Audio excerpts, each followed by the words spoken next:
जय हिंद दोस्तों, स्वागत है आपका इस स्पेशल सेशन में। तो कैसे हैं आप सब? उम्मीद करता हूं अच्छे होंगे, स्वस्थ होंगे, मस्त होंगे। तो जैसा कि आप सब जानते हैं कि एग्ज़ामपुर में अगर आप चाहते हैं कि इस प्रकार के पीडीएफ जो भी क्लास चल रही है, क्लास का अगर आपको पीडीएफ मिले तो उसके लिए सबसे ज़्यादा इंपॉर्टेंट है आपके लिए एप्लीकेशन को डाउनलोड करना। सबसे ज़्यादा इंपॉर्टेंट क्या है? एप्लीकेशन को डाउनलोड करना। माफ़ करिए, टूल बार इसमें मैं नहीं ला पाया। चलिए देखते हैं, एक बार टूल बार ला देते हैं। ठीक है, एक बार टूल बार ला देते हैं, नहीं तो फिर दिक्कत हो जाएगा हमें। आपको बस 1 मिनट लगेगा, ज़्यादा टाइम नहीं जाएगा। चलिए, ये है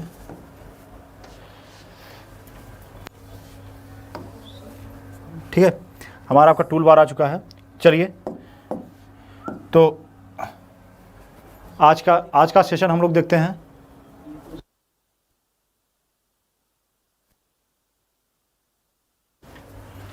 चलिए, तो आज हम लोग देखेंगे एग्जामपुर एप्लीकेशन कैसे डाउनलोड करना है। पहले मैं आपको बताता हूं। तो आपको जाना है प्ले स्टोर पे। ठीक है, आपको कहां जाना है? प्ले स्टोर पे जाना है। प्ले स्टोर पे जाएंगे आप। प्ले स्टोर पे जाकर आपको एग्जामपुर ऑफिशियल ऐप लिखना है। क्या लिखना है? Exampur official app. क्या लिखना है? आपको लिखना है एग्जामपुर ऑफिशियल ऐप। ठीक है, एग्जामपुर ऑफिशियल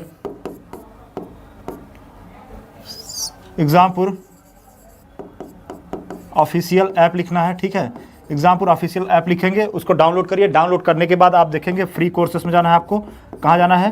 फ्री कोर्सेस में जाना है। ठीक है, फ्री कोर्सेस के बाद आपको कहाँ जाना है? आप अगर देखेंगे आपके फिर जिस पोर्शन से संबंधित आपका, जिस चैनल से संबंधित आपका क्लास है उस पर जाना है। उसके जाकर आप फिर आगे जा देखेंगे। ठीक है, इसके बाद आप अपने चैनल पे जाएंगे। ठीक है, जिस भी चैनल से संबंधित है। फिर उसके बाद आप जाएंगे किस पे? टीचर पे। ठीक है, फिर उसके बाद आप किस पे जाएंगे? टीचर पे जाएंगे। टीचर का फोटो लगा होगा, टीचर के फोटो पे क्लिक करेंगे और आपको पीडीएफ जो है वो उपलब्ध हो जाएगी। क्लियर है? आप सब क्लियर है? चलिए, बहुत बढ़िया। सबको मेरा नमस्कार, हृदयपूर्वक नमस्कार मेरा। ठीक है, चलिए, तो आज का सेशन चालू करते हैं। आज का देखते हैं सेशन। कोशिश करेंगे इसे अच्छा सेशन बनाने की हम लोग। ठीक है, तो जल्दी से एक बार सेशन को लाइक और शेयर कर दीजिए। ठीक है, एक बार सेशन को लाइक से और शेयर कर दीजिए। चलिए, शुरू करते हैं हम आप। तो प्रकाश संश्लेषण क्या होता है? आपको बताना है न्यूक्लियस में प्रकाश संश्लेषण कहाँ होता है। न्यूक्लियस में होता है, माइटोकॉन्ड्रिया में होता है, क्लोरोप्लास्ट में होता है, या फिर परऑक्सीसोम में होता है। आपको बताना है कि प्रकाश संश्लेषण कहाँ होता है। प्रकाश संश्लेषण कहाँ होता है? प्रकाश संश्लेषण होता कहाँ है? आपको यह बताना है कि प्रकाश संश्लेषण कहाँ होता है। ठीक है, प्रकाश संश्लेषण कहाँ होता है यह आपको बताना है। जल्दी आपको बताना है कि प्रकाश संश्लेषण कहाँ होता है। प्रकाश संश्लेषण, बहुत सही, जबरदस्त। चलिए, बहुत अच्छा, जबरदस्त।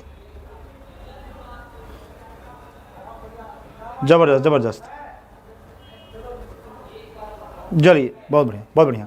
तो कहाँ होता है? क्लोरोप्लास्ट में होता है। कहाँ होता है? क्लोरोप्लास्ट में होता है। ठीक है ना? चलिए इसके एक्सप्लेनेशन को देख लेते हैं हम आप इसके एक्सप्लेनेशन को देख लेते हैं। एक्सप्लेनेशन में क्या है? एक्सप्लेनेशन में क्या दे रहा है? एक्सप्लेनेशन में कह रहा है क्लोरोप्लास्ट नामक कोशिकांग में जैव रासायनिक क्रिया प्रकाश संश्लेषण संपन्न होती है।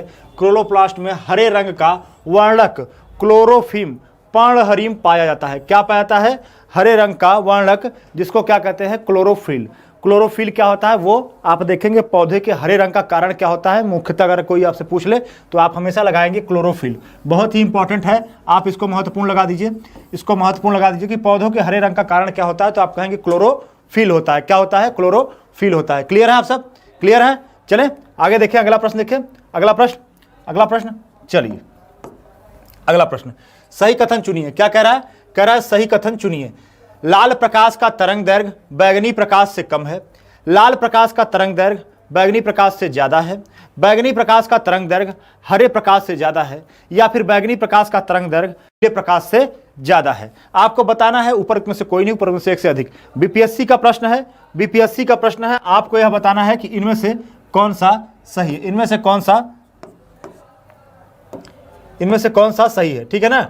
बीपीएससी का प्रश्न है। आपको बताना है लाल प्रकाश का तरंग दैर्घ्य। बहुत बढ़िया, जबरदस्त। चलिए, तो ई, ठीक है। लाल प्रकाश का तरंग दैर्घ्य बैगनी प्रकाश से कम है, लाल प्रकाश का तरंग दैर्घ्य बैगनी प्रकाश से ज्यादा है, बैगनी प्रकाश का तरंग दैर्घ्य हरे प्रकाश से ज्यादा है और बैगनी प्रकाश का तरंग दैर्घ्य पीले प्रकाश से ज्यादा है। आपको सही उत्तर का चुनाव करना है। सही उत्तर क्या है? सही उत्तर आपका हो जाएगा लाल प्रकाश का तरंग दैर्घ्य बैगनी प्रकाश से क्या है? ज्यादा है। लाल प्रकाश का तरंग दैर्घ्य क्या है? बैगनी प्रकाश से ज्यादा है। उत्तर देख लेते हैं हम। आप उत्तर में क्या कह रहा है? उत्तर में कह रहा है बैगनी रंग का तरंग दैर्घ्य, बैगनी रंग का तरंग दैर्घ्य क्या होता है? सबसे कम होता है। मोस्ट इंपॉर्टेंट आप लगा देते जाइए, इंपॉर्टेंट लगाते जाइए, क्योंकि इन्हीं को इंक्लूड करके आपका प्रश्न बनेगा। आपका जो भी प्रश्न बनेगा आप ध्यान रखिएगा कि इन्हीं को इंक्लूड करके आपके प्रश्न बनने वाले हैं। स्वागत है आप सबका, स्वागत है, वेलकम है, वेलकम है। एक बार सेशन को शेयर करिए, तो देखेंगे बैगनी रंग का तरंग दैर्घ्य सबसे कम, वह आवृत्ति क्या होता है? सबसे अधिक होता है। आवृत्ति क्या होता है? सबसे अधिक होता है। जबकि लाल रंग का तरंग दैर्घ्य क्या होता है? अधिक होता है। लाल रंग का तरंग दैर्घ्य क्या होता है? अधिक होता है।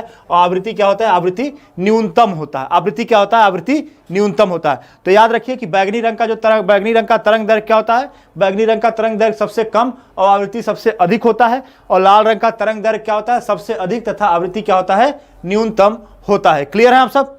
क्लियर है? चलिए अगला क्वेश्चन देखते हैं। अगला क्वेश्चन क्या कहता है? अगला क्वेश्चन कहता है कृत्रिम प्रकाश अर्थात पर्णहरित क्लोरोफिल नष्ट कर सकता है। कृत्रिम प्रकाश क्या कर सकता है? कृत्रिम प्रकाश पर्णहरित अर्थात क्लोरोफिल नष्ट कर सकता है, पर्णहरित का संश्लेषण कर सकता है, प्रकाश संश्लेषण का कारण हो सकता है और प्रकाश संश्लेषण का कारण नहीं हो सकता। तो आपको बताना है कि कृत्रिम प्रकाश क्या कर सकता है? प्रकाश संश्लेषण का कारण हो सकता है या प्रकाश संश्लेषण का कारण नहीं हो सकता है, या फिर पर्णहरित का संश्लेषण कर सकता है, या पर्णहरित अर्थात क्लोरोफिल को नष्ट कर सकता है। आपको बताना है कि सही उत्तर क्या हो सकता है। ठीक है ना?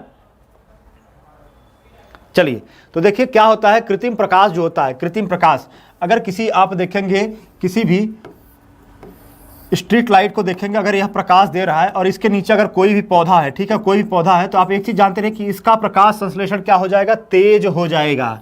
क्या हो जाता है?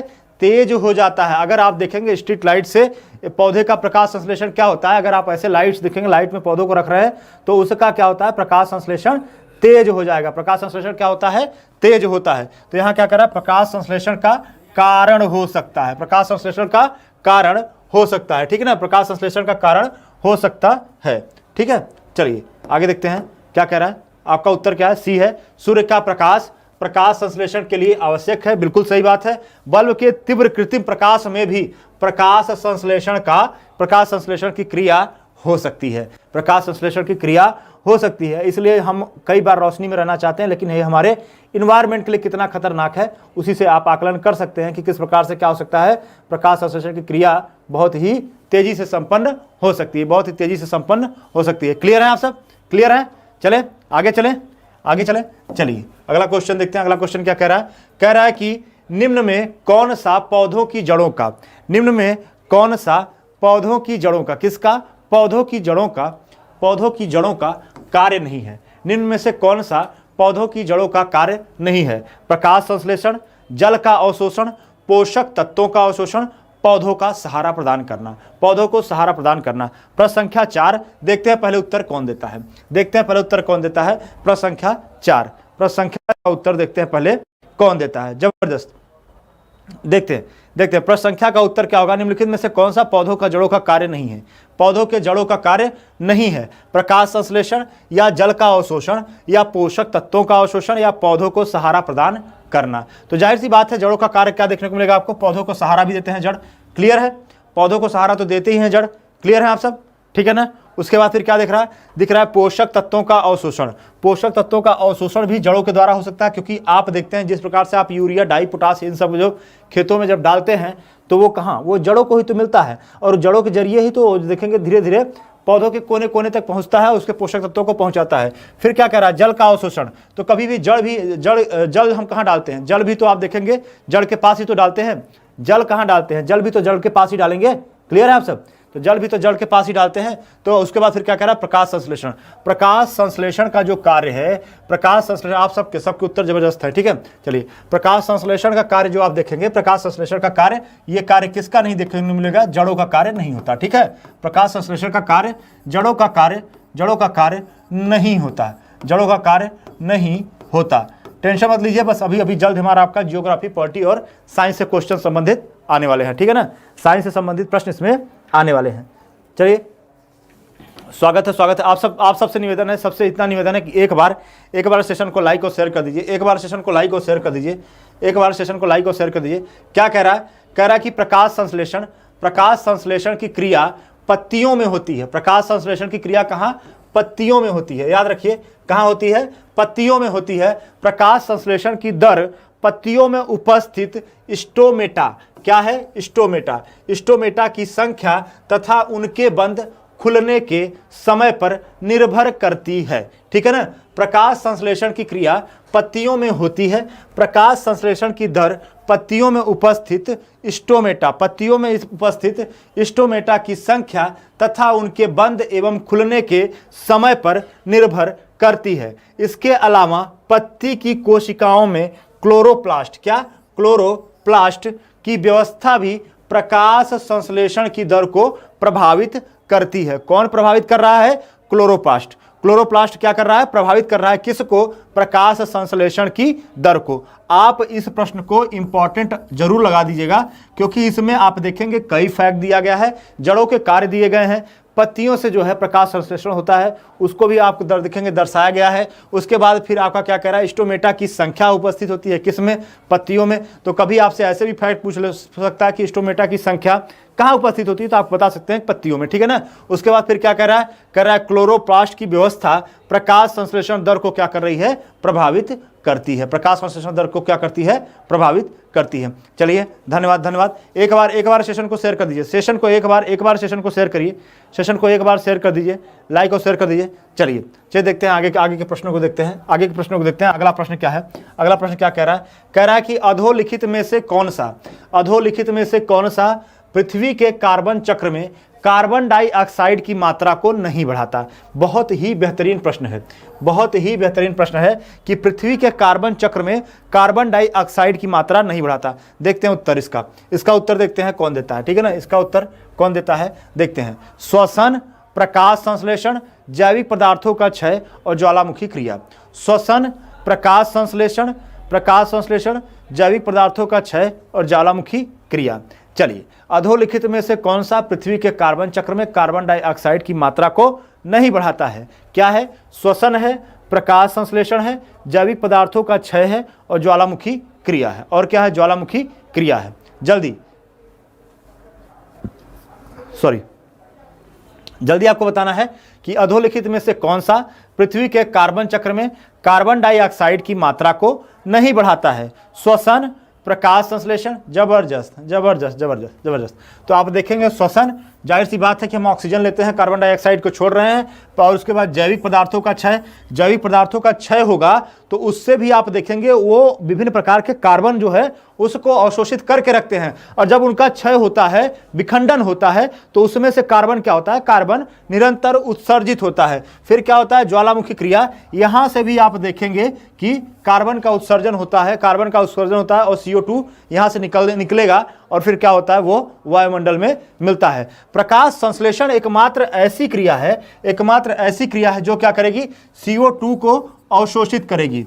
CO2 को क्या कर रही है? CO2 को अवशोषित कर रही है, ठीक है। CO2 को अवशोषित कर रही है और उसके बाद आप देखेंगे ऑक्सीजन को क्या कर रही है? इसको रिलीज कर रही है। ऑक्सीजन को क्या कर रही है? ऑक्सीजन को छोड़ती है। ऑक्सीजन को क्या करती है? छोड़ती है। कहाँ? वायुमंडल में। ऑक्सीजन को क्या करती है? छोड़ती है। कहाँ? वायुमंडल में, ठीक है। ऑक्सीजन को वायुमंडल में क्या करती है? छोड़ती है। क्लियर है? ऑक्सीजन को वायुमंडल में छोड़ती है। क्लियर है? आप सब क्लियर है? ठीक है। CO2 को अवशोषित कर रही है, ऑक्सीजन को छोड़ती है। कहाँ छोड़ती है? वायुमंडल में। क्लियर है? चलिए अगला प्रश्न देखें। चलिए धन्यवाद। चलिए देखते हैं। ऐसे लॉजिकल क्वेश्चन आपसे पूछते रहेंगे परीक्षा में। याद रखिएगा, परीक्षा में ऐसे तमाम प्रकार के लॉजिकल प्रश्न आपके लिए आते रहेंगे।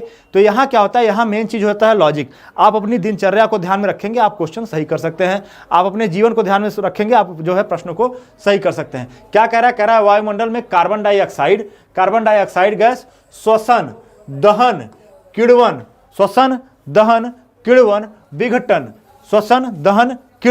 विघटन, आदि आदि क्रियाओं के द्वारा मुक्त होती है।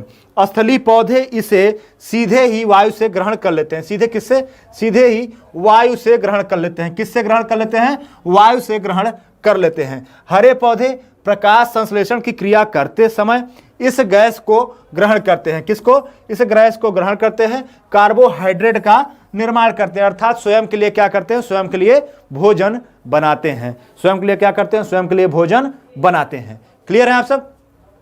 क्लियर है? चलिए अगला क्वेश्चन देखते हैं। अगला क्वेश्चन क्या है? अगला क्वेश्चन क्या कह रहा है? कह रहा है निदेशक तत्व क्या है? निदेशक तत्व क्या है? वाद योग्य है, अवाद योग्य है, कठोर है या लचीला है? निदेशक तत्व क्या है? वाद योग्य है, अवाद योग्य है, कठोर है या फिर लचीला है? यह आपको निर्धारित करना है कि निदेशक तत्व क्या है। निदेशक तत्व क्या है? वाद योग्य है, अवाद योग्य है, कठोर है या फिर लचीला है?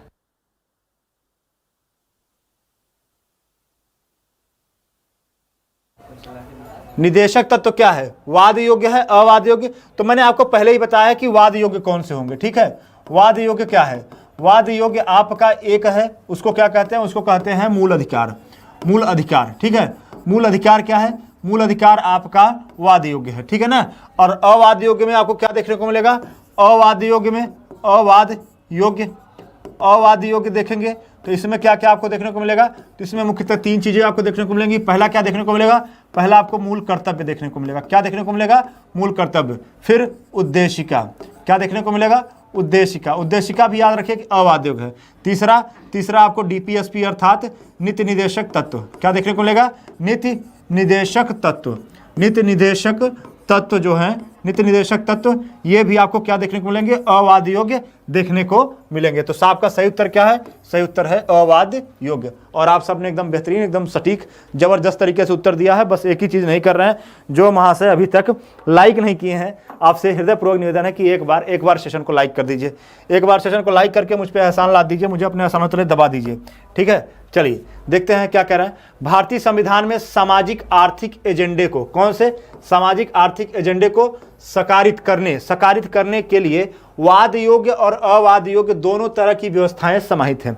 जिसमें मौलिक अधिकार क्या है? वाद योग्य है। मौलिक अधिकार क्या है? वाद योग्य है। मूल अधिकार आपका क्या है? वाद योग्य है। फिर क्या कह रहा है? नीति निदेशक तत्व क्या है? नीति निदेशक तत्व अवाद योग्य है। क्या है? अवाद योग्य आपके डीपीएसपी हो जा रहे हैं, अर्थात निदेशक तत्व क्या है? ये अवाद योग्य के अंतर्गत आ जाएंगे। क्लियर है आप सब? क्लियर है? चलिए अगले प्रश्न फोकस करते हैं। अगला प्रश्न देखते हैं। अगला प्रश्न क्या है? अगला प्रश्न क्या है? अगला प्रश्न क्या कह रहा है? राज्य की नीति निदेशक तत्वों के बारे में, राज्य की नीति निदेशक तत्वों के बारे में निम्नलिखित कथनों पर विचार कीजिए। निम्नलिखित कथनों पर विचार कीजिए। ये तत्व देश के सामाजिक आर्थिक लोकतंत्र की व्याख्या करते हैं। किसकी? सामाजिक आर्थिक लोकतंत्र की व्याख्या करते हैं। इन तत्वों में अंतर्विष्ट उपबंध किसी न्यायालय द्वारा प्रवर्तनीय अर्थात फोर्सेबल नहीं है। ठीक है ना, किसी न्यायालय द्वारा प्रवर्तनीय नहीं है। ऊपर्युक्त कथनों में से कौन सा कथन सही है? केवल एक, केवल दो, एक दो और डी जो है वो क्या कह रहा है? वो कह रहा है न तो एक और न तो दो। देखते हैं आपका सही उत्तर क्या होता है। आपका सही उत्तर क्या होता है? जल्दी जल्दी, जबरदस्त, क्या बात है, क्या बात है, सही एकदम सटीक, क्या बात है, बेहतरीन बेहतरीन बेहतरीन बेहतरीन बेहतरीन। चलिए देखते हैं तो क्या है। मैंने आपको पहले बताया सामाजिक आर्थिक लोकतंत्र की स्थापना कहाँ करता है? कौन करता है? तो सामाजिक आर्थिक लोकतंत्र की स्थापना आपका डीपीएसपी करता है, अर्थात नीति निदेशक तत्व करता है। और यही अगर सामाजिक और राजनीतिक लोकतंत्र की स्थापना की बात की जाए तो सामाजिक और राजनीतिक लोकतंत्र कौन करता है? तो आप कहेंगे मूल अधिकार सामाजिक और राजनीतिक लोकतंत्र की स्थापना या फिर उसकी व्याख्या करता है। दूसरा क्या कह रहा है? किसी न्यायालय द्वारा प्रवर्तनीय नहीं है। बिल्कुल प्रवर्तनीय नहीं है, क्योंकि न्यायालय द्वारा प्रवर्तनीय अनुच्छेद 32 अनुच्छेद 226 के तहत कौन है? मूल अधिकार है, न कि नीति निदेशक तत्व है। नीति निदेशक तत्व आप कह सकते हैं या फिर उद्देशिका कह सकते हैं, मूल कर्तव्य कह सकते हैं, ये सब प्रवर्तनीय नहीं है। तो दोनों वाक्य आपके एकदम सटीक सही है, अर्थात एक और दो दोनों सही है। ठीक है, एक और दो दोनों सही है। ठीक है, क्लियर है? चलिए एक्सप्लेनेशन को देख लेते हैं। एक्सप्लेनेशन को देख लेते हैं। जिन्होंने अभी तक सेशन को शेयर नहीं किया है, आपसे हृदयपूर्वक निवेदन है कि एक बार आप व्हाट्सएप पे शेयर करके लोगों को लाइव आने के लिए कह दीजिए। आपसे हृदयपूर्वक निवेदन है। ठीक है, चलिए देखते हैं क्या है। कह रहा है राज्य के नीति निदेशक तत्व देश के सामाजिक आर्थिक लोकतंत्र की व्याख्या करते हैं। किसकी?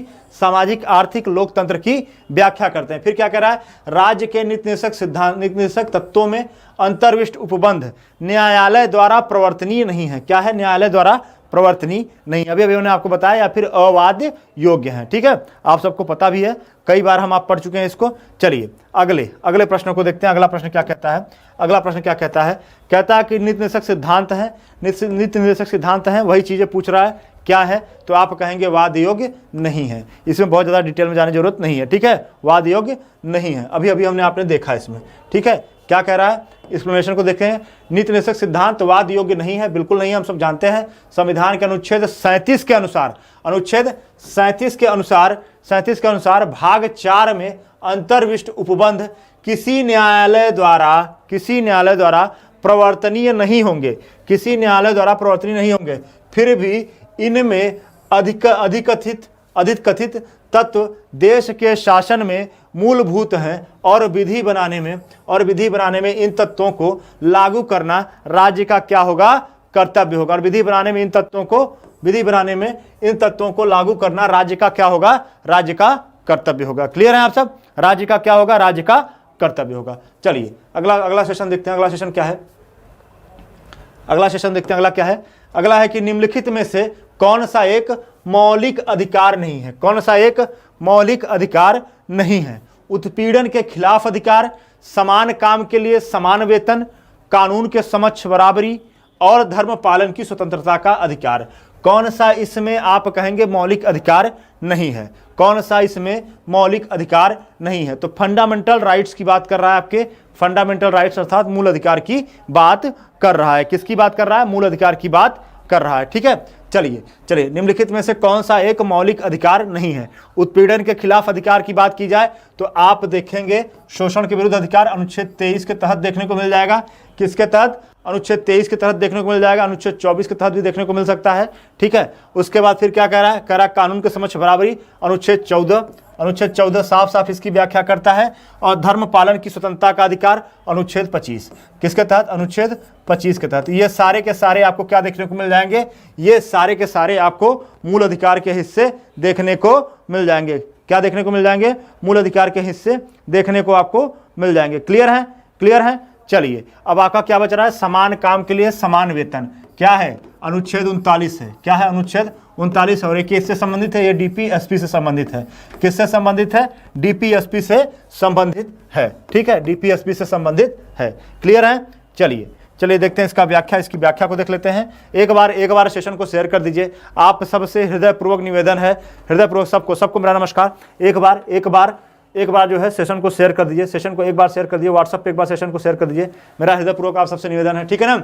समान काम के लिए समान वेतन का उल्लेख संविधान में मौलिक अधिकारों में न होकर राज्य के नीति निदेशक तत्वों के अंतर्गत अनुच्छेद 39 में किया गया है। किस में किया गया है? अनुच्छेद 39 में किया गया है। जबकि प्रश्न के शेष विकल्पों का उल्लेख संविधान के मौलिक अधिकार के रूप में किया गया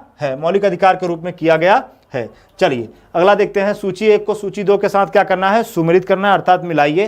ठीक है, और सूचियों के नीचे दिए गए कूट की सहायता से सही उत्तर का क्या करना है? चयन करना है। क्या कह रहा है? ग्राम पंचायत का गठन, समान आचार संहिता, कृषि एवं पशुपालन, न्यायपालिका व कार्यपालिका का पृथक्करण, अंतर्राष्ट्रीय शांति का विकास। विभिन्न अनुच्छेद दिए गए हैं 44, 48, 50, 51 और 40। और सारे के सारे अनुच्छेद जो हैं वो बहुत ही महत्वपूर्ण हैं। सारे के सारे अनुच्छेद बहुत ही महत्वपूर्ण हैं। ठीक है, आप देख रहे हैं ग्राम पंचायत का गठन, आज समान आचार संहिता, कृषि एवं पशुपालन, न्यायपालिका व कार्यपालिका का पृथक्करण, अंतर्राष्ट्रीय शांति का विकास। ठीक है, अंतर्राष्ट्रीय शांति का विकास। क्लियर है? प्रसंख्या 10। चलिए जबरदस्त,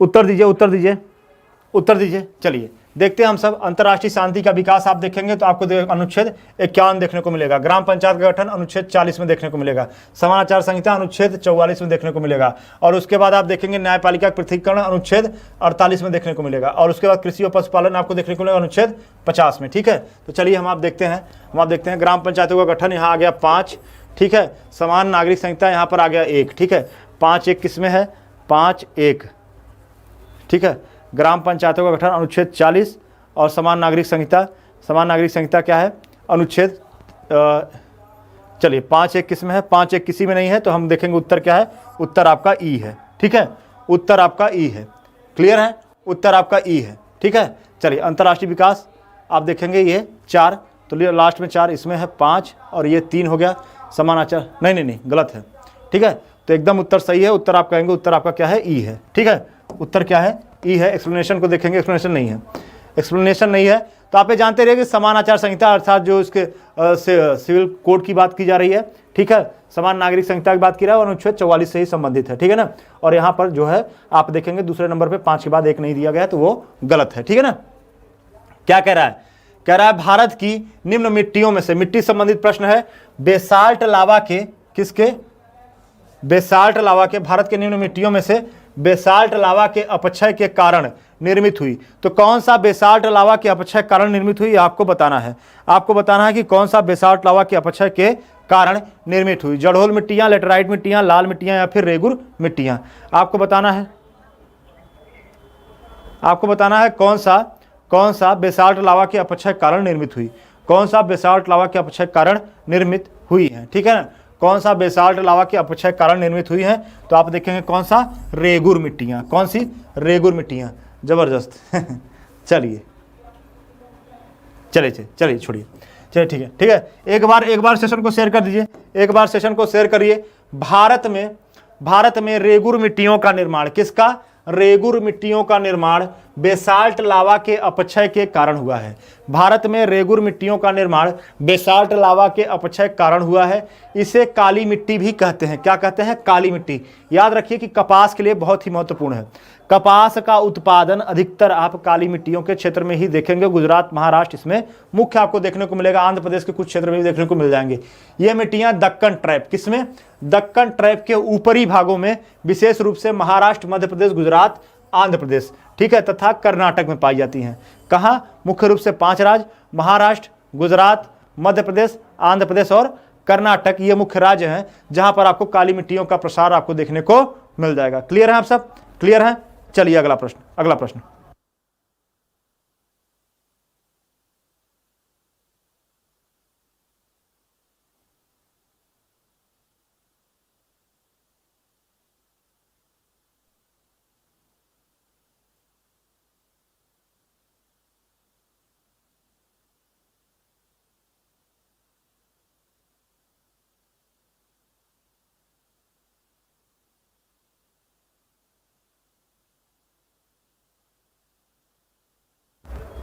चलिए अगला क्वेश्चन देखते हैं, अगला प्रश्न क्या है, अगला प्रश्न क्या कह रहा है, रेगुर किसका नाम है, रेगुर किसका नाम है, अभी वही चीज पूछ लिया, वही चीज अभी हमने आपने पढ़ा है, रेगुर किसका नाम है, वही चीज अभी हमने आपने पढ़ा है। तो रेगुर आप देखेंगे काली मिट्टी का नाम है, किसका नाम है, काली मिट्टी का नाम है। और सेम एक्सप्लेनेशन इसमें भी कुछ वैसा ही आपको देखने को मिल जाएगा।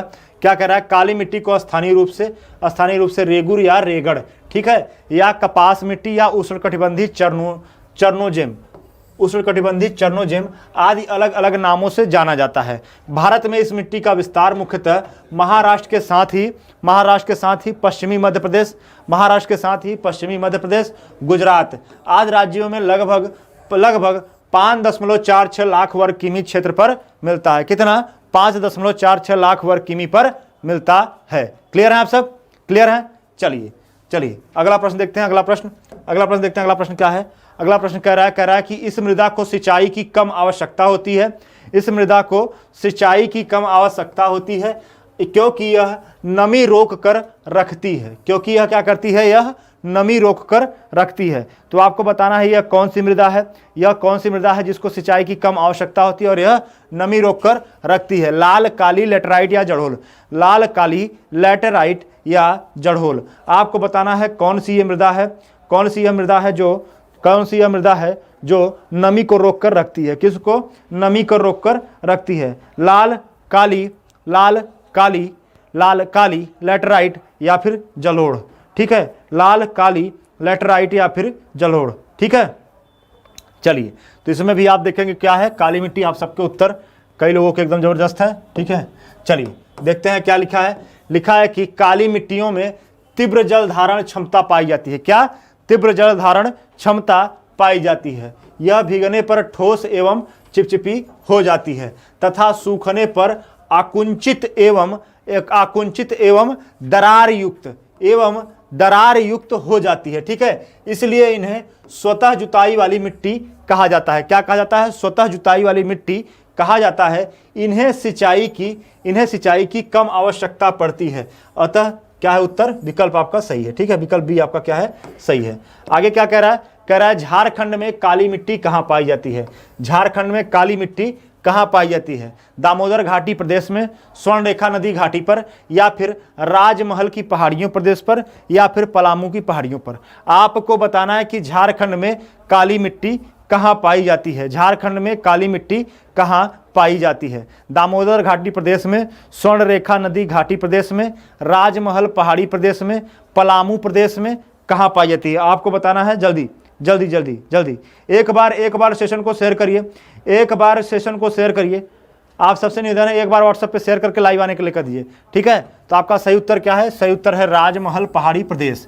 राजमहल पहाड़ी प्रदेश। राजमहल पहाड़ी प्रदेश पे आपको काली मिट्टियों का प्रसार कहाँ देखने को मिल जाएगा? झारखंड में देखने को मिल जाएगा। राष्ट्रीय आपदा प्रबंधन संस्था NIDM की रिपोर्ट के अनुसार झारखंड की काली मिट्टी राजमहल क्षेत्र में पाई जाती है। कहाँ पाई जाती है? राजमहल के क्षेत्रों में आपको झारखंड में काली मिट्टी का प्रसार देखने को मिल जाता है। क्लियर है आप सब? क्लियर है? एक बार सेशन को शेयर करिए, सेशन को एक बार शेयर करिए, एक बार सेशन को शेयर करिए। चलिए अगला प्रश्न देखते हैं, अगला प्रश्न देखते हैं।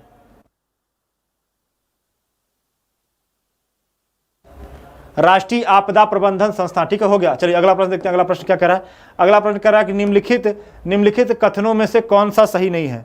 निम्नलिखित कथनों में से कौन सा सही नहीं है? काली मिट्टी को स्थानीय भाषा में रेगुर कहा जाता है। बिल्कुल सही बात है। क्रेप्स के अनुसार रेगुर मिट्टी अनिवार्य रूप से एक परिपक्व मिट्टी होती है। काली मिट्टी में आर्द्रता अर्थात नमी धारण करने की उच्च क्षमता होती है। यह भी सही है। फिर क्या कह रहा है? काली मिट्टी हिमालय क्षेत्र में पाई जाती है। तो निम्नलिखित में से कौन सा सही नहीं है आपको बताना है। आपको बताना है कि काली मिट्टी के विषय में कौन सा जो है वो सही नहीं है। तो जाहिर सी बात है, आप सब जानते हैं दक्कन ट्रैप में पाई जाने वाली मिट्टी है मुख्यतः। तो कहाँ से? हिमालय। हिमालय तो आपके एकदम उत्तर में देखने को मिल जाएगा। तो ये क्या है? ये आपका एकदम सही उत्तर है। अर्थात ये क्या है? यही आपका गलत वाक्य है कि काली मिट्टी हिमालय क्षेत्र में नहीं पाई जाएगी। काली मिट्टी हिमालय क्षेत्र में नहीं पाई जाएगी। क्लियर है आप सब? क्लियर है? एक बार सेशन को शेयर करिए, एक बार सेशन को शेयर करिए।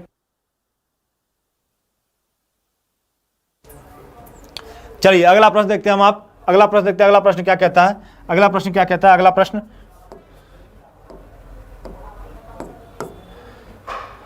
क्या कह रहा है? काली मिट्टी भारत के दक्कन पठार। ठीक है, दक्कन पठार लगभग 5.46 लाख वर्ग किमी, हमने आपने पढ़ा है। ठीक है, किमी में पाई जाती है। इसमें जल धारण की उच्च क्षमता होती है तथा इसमें लौहांश की अधिक मात्रा, लौहांश अर्थात लोहे की मात्रा, ठीक है, लौहांश की अधिक मात्रा पाई जाती है। यह हिमालय क्षेत्र में नहीं पाई जाती। यह हिमालय क्षेत्र में नहीं पाई जाएगी क्योंकि हिमालय क्षेत्र जो है सीधा सीधा आप उत्तर में देखने को मिलेगा। दक्कन ट्रैप आपको दक्षिण भारत में देखने को मिल जाएगा, मध्य भारत से दक्षिण भारत के क्षेत्र में। ठीक है ना? चलिए अगला प्रश्न देखते हैं। अगला प्रश्न क्या कह रहा है? आपके इतिहास से संबंधित प्रश्न आ गया, जबरदस्त। ठीक है, विजयनगर के किस शासक ने चीन के सम्राट के पास अपना राजदूत भेजा? हरिहर प्रथम ने, बुक्का प्रथम ने, कृष्णदेव कृष्णराय प्रथम ने, या फिर सालुओ नरसिंह ने? किसने चीन के शासक के पास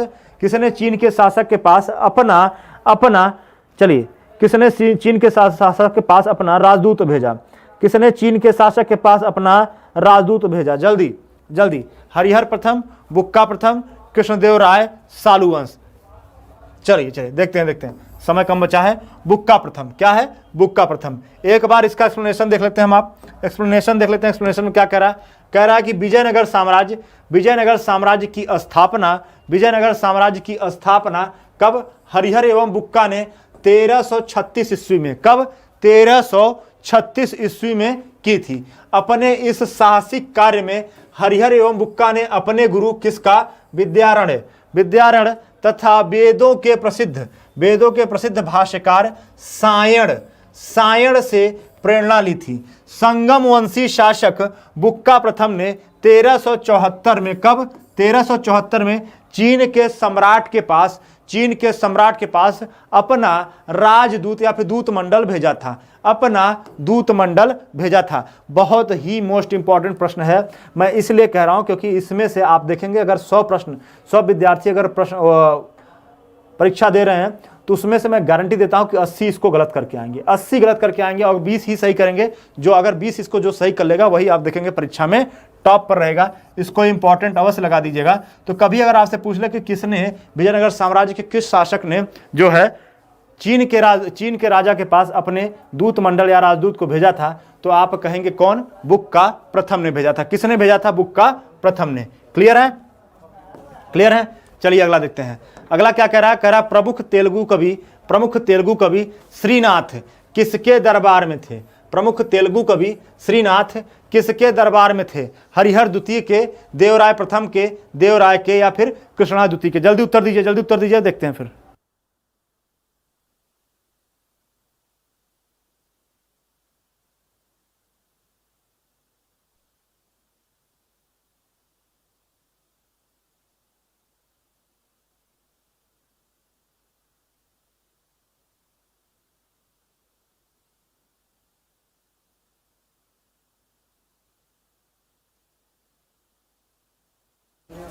प्रथम तेलुगु कवि श्रीनाथ किसके दरबार में थे? आपको बताना है हरिहर द्वितीय, देवराय प्रथम, देवराय प्रथम, देवराय या फिर कृष्णा द्वितीय।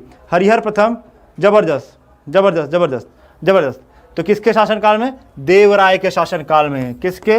देवराय के शासनकाल में। चलिए एक बार इसका एक्सप्लेनेशन देख लेते हैं। एक्सप्लेनेशन क्या कह रहा है? कह रहा है प्रख्यात मध्यकालीन तेलुगु कवि श्रीनाथ विजयनगर साम्राज्य के शासक देवराय द्वितीय, किसके? देवराय द्वितीय के दरबार में थे। वे कोंडाविडु के रेड्डी शासकों के संरक्षण में भी रहे हैं। किसके? कोंडाविडु के रेड्डी शासकों के संरक्षण में भी रहे थे। श्रृंगार नैषधम मोस्ट इंपॉर्टेंट उनकी प्रमुख कृति है। ठीक है, इसको इंपॉर्टेंट लगा दीजिएगा। श्रृंगार नैषधम। कभी ताकि आपसे पूछ रहे, देखिए ऐसे प्रश्न क्या है ना, ज्यादातर लोग गलत करके आते हैं, इसलिए मैं बार बार कहूंगा कि जहां लोगों के गलत होने की आशंका ज्यादा हो उस प्रश्न को आप अवश्य तैयार रखिए, क्योंकि नॉर्मल प्रश्न तो अब आपके तैयार हो ही चुके हैं, मैं आपकी तैयारी देख सकता हूं। ठीक है ना? चलिए तो आप देखेंगे प्रख्यात मध्यकालीन तेलुगु कवि श्रीनाथ विजयनगर साम्राज्य के शासक देवराय द्वितीय के दरबार में थे। वे कोंडाविडु के रेड्डी शासकों के संरक्षण में भी रहे थे। श्रृंगार नैषधम उनकी क्या थी? प्रमुख रचना थी या फिर प्रमुख कृति थी। ठीक है, चलिए अगला क्वेश्चन देखते हैं। अगला क्वेश्चन क्या है? इतिहासकार बर्नी ने दिल्ली के सुल्तानों के अधीन भारत के शासन को वास्तव में इस्लामी नहीं माना। क्यों नहीं माना? रीजन बता रहा है। रीजन कह रहा है कि अधिकतर आबादी इस्लाम का अनुसरण नहीं करती थी। मुस्लिम धर्म तत्वज्ञ की अक्सर उपेक्षा की जाती थी। ठीक है, सुल्तान ने मुस्लिम कानूनों के साथ साथ अपने स्वयं के नियम बना दिए थे। गैर मुसलमानों को धार्मिक स्वतंत्रता दे दी गई थी।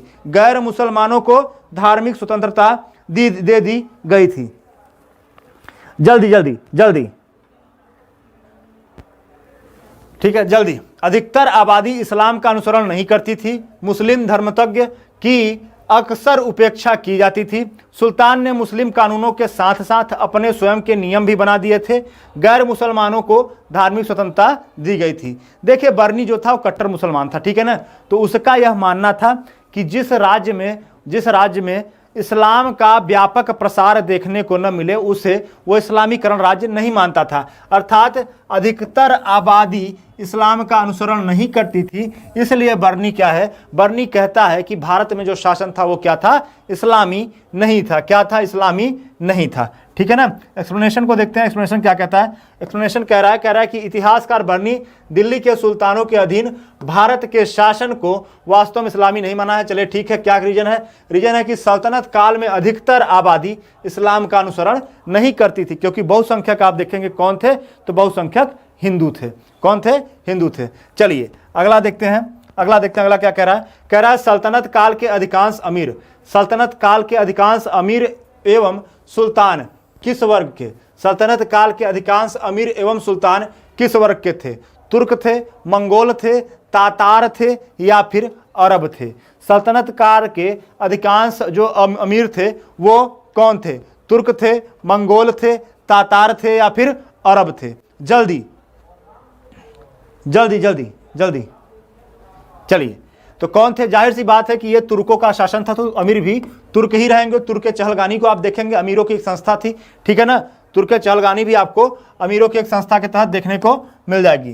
क्या एक्सप्लेनेशन कह रहा है? एक्सप्लेनेशन कह रहा है कि सल्तनत काल के अधिकांश अमीर, सल्तनत काल के अधिकांश अमीर एवं सुल्तान, सल्तनत काल के अधिकांश अमीर एवं सुल्तान तुर्क वर्ग के थे।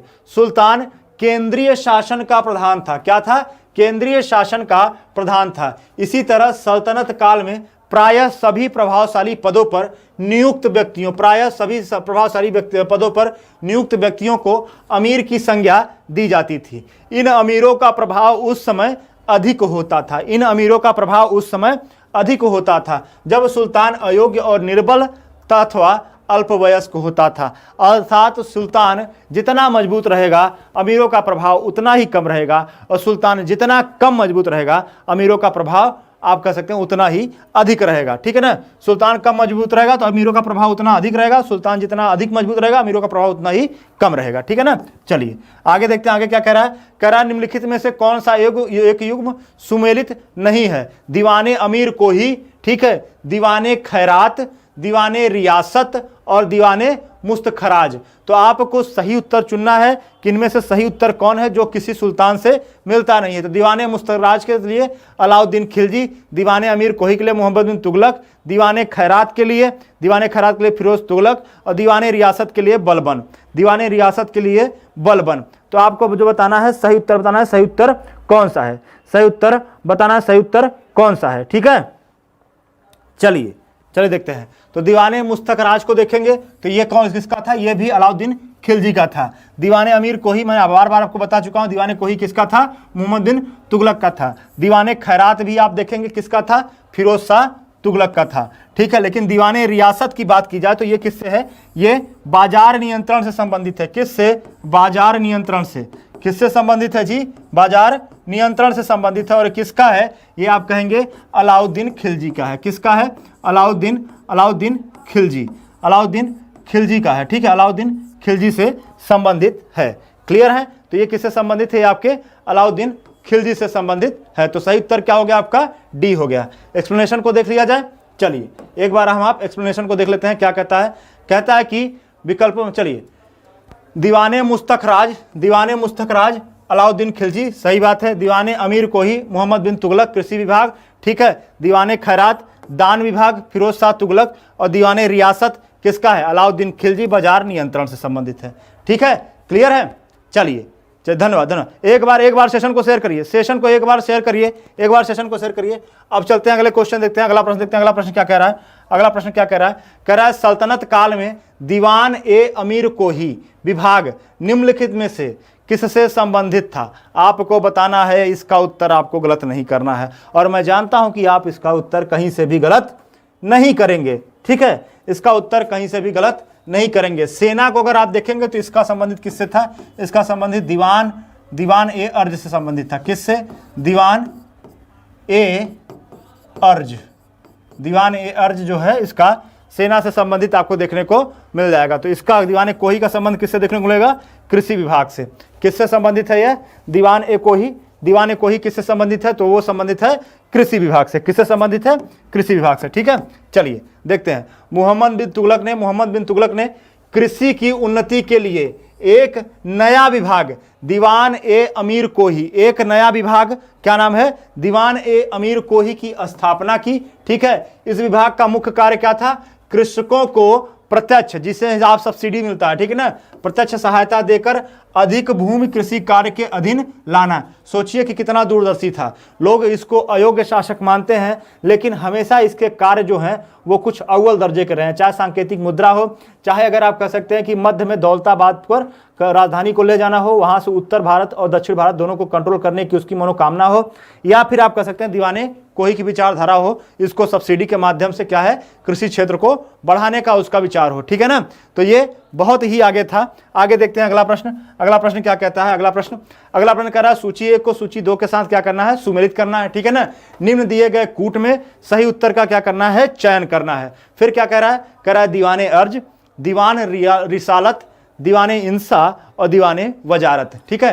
धार्मिक मुद्दों से संबंधित, सरकारी पत्र व्यवहार से संबंधित, वित्तीय मामलात से संबंधित और सेना विभाग से संबंधित। अगर आप इसमें एक क्वेश्चन भी कर पाए तो आप सीधा सीधा कर पाएंगे। मैंने अभी आपको बताया है एक विभाग का नाम, आप उससे जोड़ेंगे आपको सारी चीजें मिल जाएंगी।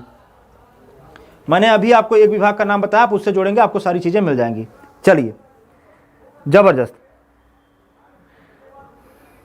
चलिए जबरदस्त जबरदस्त। उत्तर दीजिए, उत्तर। चलिए उत्तर दीजिए, उत्तर क्या है? जबरदस्त जबरदस्त, बहुत बढ़िया। तो आप दीवाने अर्ज को जोड़ेंगे तो आपका क्या आ जाएगा, सेना विभाग, ठीक है ना। दीवाने रियासत किससे संबंधित है, दीवाने से रिसालत किससे संबंधित है, धार्मिक मुद्दों से संबंधित है। दीवाने इंसा डाक विभाग अर्थात सरकारी पत्र व्यवहार संबंधित है। दीवाने वजारत किससे संबंधित है, वित्तीय मामलात से संबंधित है। किससे संबंधित है, वित्तीय मामलात से संबंधित है। तो यहाँ आ गया 4 और यहाँ पर क्या आ गया आपका 1 आ गया, यहाँ पर आपका आ गया 2 और यहाँ पर आ गया 3। तो 4 1 2 3 कहाँ देखने को मिलेगा आपको, डी में देखने को मिलेगा। तो आपको सही उत्तर क्या हो गया, सही उत्तर हो गया डी। सही उत्तर क्या हो गया आपका, सही उत्तर हो गया डी। चलिए अगला प्रश्न देखते हैं। अगला प्रश्न क्या कह रहा है मध्यकाल में दिए गए, देखिए विभागों के नाम दिए गए हैं, इनका एक्सप्लेनेशन देखिए। दीवाने अर्ज किससे, मैंने आपको अभी ये बताया था, किससे, सेना से संबंधित है, ठीक है। दीवाने रिसालत आपका किससे संबंधित है, धार्मिक मुद्दों से संबंधित है। दीवाने इंसा सरकारी पत्र व्यवहार से संबंधित है, सरकारी पत्र व्यवहार से। और दीवाने वजारत किससे संबंधित है, ये वित्तीय मामलातों से संबंधित है। किससे संबंधित है, वित्तीय मामलातों से संबंधित है। चलिए अगला सेशन देखते हैं, क्या है कि दीवाने अर्ज विभाग संबंधित है, एकदम सही वही आप दे दिया। अब चलिए इसमें आपको बताना है किससे। कई बार यह प्रश्न करा चुका हूं मैं यह प्रश्न कई बार करा चुका हूं। एक बार सेशन को शेयर करिए, छोड़िए, चलिए एक बार सेशन को शेयर करिए। मेरा आप सबसे निवेदन है, एक बार व्हाट्सएप पे शेयर करिए, लोगों को लाइव आने के लिए कह दीजिए, क्योंकि अब 1-2 क्वेश्चन बचा ही है, ठीक है ना। चलिए शाही पत्राचार से, विदेश विभाग से, रक्षा विभाग से या फिर वित्त विभाग से। शाही पत्राचार से, विदेश विभाग से, रक्षा विभाग से या फिर वित्त विभाग से। अभी हमने आपने पढ़ा है कि सेना से संबंधित है, अर्थात सही उत्तर क्या हो जाएगा, सही उत्तर हो जाएगा रक्षा विभाग से। चलिए आगे देखते हैं, इसके वो देखेंगे तो दीवाने आरिज या फिर आरिज मुमालिक, ठीक है। दीवाने आरिज या फिर आरिज मुमालिक सल्तनत काल में सैन्य विभाग का प्रमुख अधिकारी होता था, ठीक है। सैन्य विभाग का प्रमुख अधिकारी को क्या कहते थे, आरिज मुमालिक या फिर दीवाने आरिज, ठीक है। और आरिज मुमालिक का विभाग ही दीवाने अर्ज कहलाता था। क्या कहलाता था, दीवान ए अर्ज कहलाता था। इस विभाग की स्थापना किसने की थी, बलबन ने की थी। तो याद रखिए, दीवाने अर्ज की बात अगर कभी भी आ जाए तो आप ये जानते रहे किससे, कौन से शासक से संबंधित है, तो ये पूर्णतः बलबन से संबंधित है। किससे, गयासुद्दीन बलबन से संबंधित है, ठीक है ना। चलिए बलबन के बारे में और देखेंगे तो उसके बारे में कई चीजें देखने को मिलती हैं। एक आपको राजत्व का सिद्धांत देखने को मिलेगा, दूसरा आपको क्या देखने को मिलेगा, एक आपको राजत्व का सिद्धांत देखने को मिलेगा। दूसरा आपको क्या देखने को मिलेगा, दूसरा आपको रक्त एवं लौह की नीति देखने को मिलेगी, ठीक है। रक्त एवं लौह की नीति देखने को मिलेगी, ठीक है। रक्त एवं लौह की नीति देखने को मिलेगी। आपको सजदा देखने को मिलेगा। क्या देखने को मिलेगा, सजदा। आपको क्या देखने को मिलेगा, पाबोस भी किससे संबंधित देखने को मिलेगा, बलबन से देखने को मिलेगा। बलबन से आप देखेंगे तुर्क ए चहलगानी की समाप्ति, ठीक है। तुर्क ए चहलगानी की समाप्ति, ठीक है। तुर्क ए चहलगानी की भी आप किससे देखेंगे, आप देखेंगे किससे संबंधित है, तो ये भी बलबन से संबंधित है। कौन, तुर्क ए चहलगानी की समाप्ति, राजत्व का सिद्धांत, रक्त एवं लौह की नीति, सजदा और पाबोस, ठीक है। सजदा और पाबोस। आगे चलें, चलिए अगला देखते हैं। अगला क्या है, अगला क्या कह रहा है भारत के किस मध्यकालीन शासक ने, भारत के किस मध्यकालीन शासक ने इकता व्यवस्था, कौन सा, इकता व्यवस्था प्रारंभ किया, इकता व्यवस्था प्रारंभ किया। इल्तुतमिश, कौन है, इल्तुतमिश रहेगा यहां पर, ठीक है, इल्तुतमिश,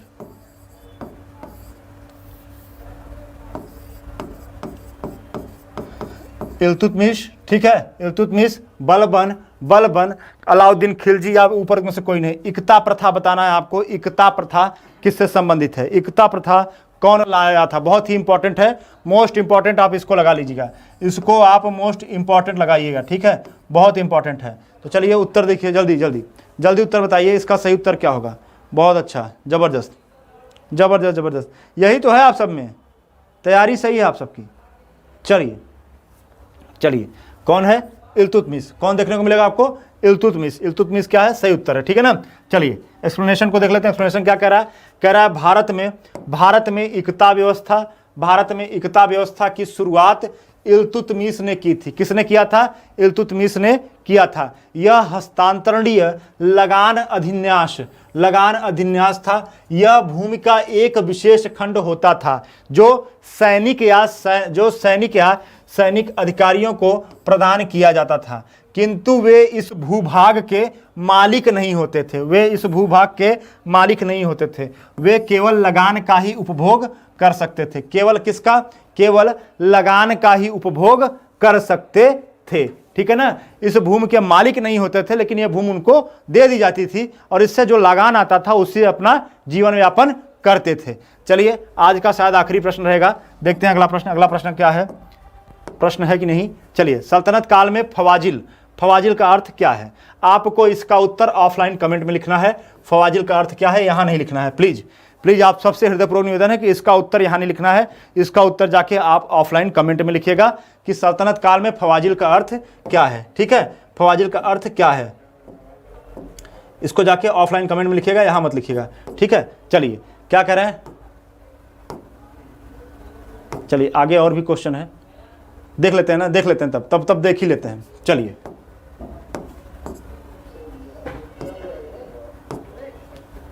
फवाजिल क्या है, सल्तनत काल में फवाजिल या फाजिल शब्द का आशय क्या है, इक्तदारों से द्वारा है, ठीक है, सरकारी खजानों में जमा की जाने वाली अतिरिक्त राशि से है।